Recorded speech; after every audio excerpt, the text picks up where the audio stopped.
Halo, hari ini saya akan membuat beras kencur serta melakukan pengamatan selama 3 hari. Ini bahan yang kita butuhkan untuk membuat beras kencur yaitu ada.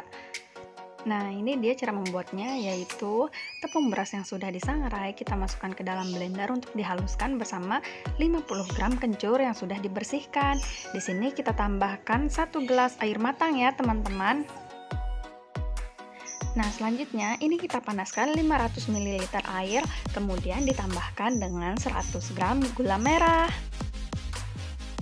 Saat gula merahnya sudah cair sempurna, kompornya bisa kita matikan, kemudian masukkan bahan yang sudah dihaluskan tadi. Jangan lupa disaring ya teman-teman, agar tidak terdapat gumpalan. Masukkan semua bahan tadi secara perlahan-lahan ya teman-teman.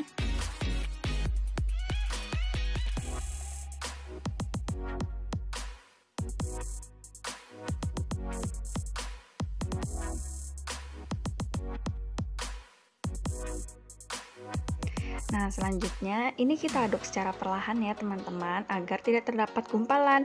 Jikalaupun nanti terdapat gumpalan, bisa kita saring agar tidak terdapat gumpalan pada bagian yang akan kita konsumsi.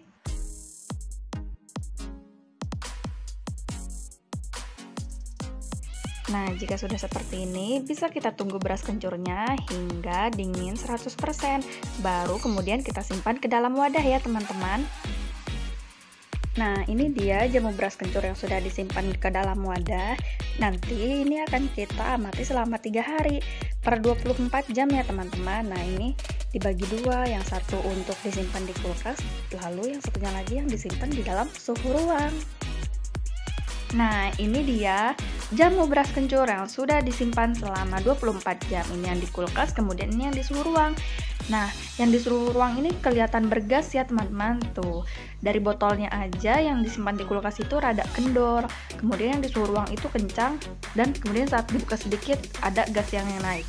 Berarti ini bisa kita simpulkan bahwa ini gagal ya teman-teman, dan ini sudah tidak layak konsumsi. Nah, ini kita coba amati, aromanya masih sama untuk beras kencur yang disimpan pada suhu ruang, hanya saja terdapat buih pada beras kencur yang disimpan di suhu ruang ini ya teman-teman. Coba lihat, beda banget kan dengan beras kencur yang disimpan di dalam kulkas. Nah, ini akan kita coba kocok terlebih dahulu untuk membandingkannya ya teman-teman. Nah, ini dia saat dua-duanya sudah dikocok. Nah, lihat ya teman-teman, di suhu ruang ini gasnya aktif sekali. Nah, lebih baik ini tidak dikonsumsi. Jadi ini gagal ya teman-teman. Nah, selanjutnya pengamatan setelah 48 jam. Yang tersisa hanya beras kencur yang disimpan di suhu kulkas ya teman-teman. Karena yang disimpan di suhu ruang kemarin gagal.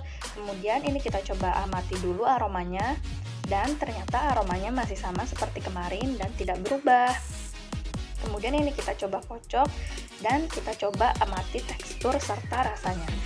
Dan setelah saya amati, rasa dan tekstur tidak berubah. Jadi bisa disimpulkan bahwa untuk jamu beras kencur lebih baik untuk disimpan di dalam kulkas. Nah, ini dia pengamatan beras kencur setelah 72 jam. Ini akan kita amati untuk aroma, rasa, serta teksturnya. Nah, ini tidak terdapat buih yang terdeteksi ya teman-teman. Untuk aromanya tidak ada perubahan, masih sama seperti kemarin. Untuk rasanya juga tidak ada perubahan, serta teksturnya juga tidak ada perubahan. Maka dapat disimpulkan bahwa beras kencur aman untuk disimpan di dalam kulkas.